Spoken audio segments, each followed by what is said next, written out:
और फिर असगर नदीम सैयद साहब फॉर दैट मैटर, जिन्होंने मुझे बाकायदा कन्विंस किया और उन्होंने कहा कि नहीं तुम किसी सूरत नहीं छोड़ोगे, ये तुम्हें नहीं छोड़ना चाहिए।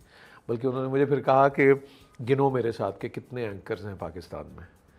हमने गिनने शुरू किए, फिर उन्होंने कहा किस किस की क्या क्या उम्र है, इस उम्र से ज़्यादा कौन है इतने। तो वो कोई 2-3 लोग बचे। तो उन्होंने कहा जिसमें इतनी गुंजाइश है वो तुम क्यों नहीं कर रहे।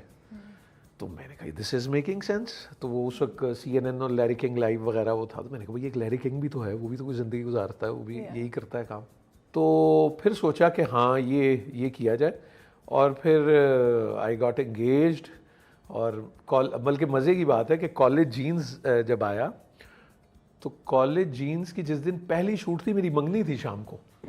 हाँ, और इब्रा का फ़ोन आया, इब्राहिम का, और वो नी उसने कहा यार वो 5,000 रुपये हैं और वो कुछ है नहीं, तो बस तू आ जा। और मैं समझा वो नौटंकी करते थे, जवाद बशीर, एहसन नईम, ये सारे। तो मुझे बड़ा शौक था कि मैं नौटंकी करूँ। मैं समझा कोई थिएटर का। कह लगा वो कैमरे का। मैंने कहा कैमरा कहाँ से।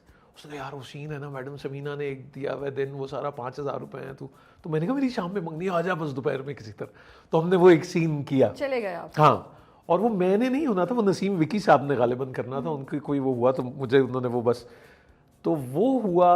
और उससे पहले वो गर्दिश दौरा जो टेलीफिल्म में कर ली थी इसी मॉर्निंग शो के बाद में। तो 2000 में आई गॉट एंगेज्ड, और उस वक्त पे टाइम ये था कि भाई अब क्या करना है, क्योंकि अब सीरियसनेस, हाँ मतलब अब वो था कि बीवी, टीवी और नौकरी। तो फिर मैंने अपनी शादी से 15 रोज पहले नौकरी छोड़ी, और मैंने कहा कि इनमें से कोई 2 चीज़ें चल सकती हैं, तीनों नहीं चल सकती। सो वो मैंने अपनी जो मंगेतर उस वक्त थी उससे मशवरा भी किया, वो सारा, वो एक कोई कंसल्टेंसी थी वो किया। तो फिर उसके बाद से फिर नौकरी नहीं की ताहाल।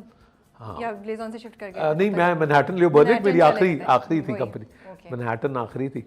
तो मैनहट्टन छोड़ा, तो वो सब वो कहीं कहते थे कि हाँ नहीं इधर है तुम्हारा जहाँ ये। तो फिर मैंने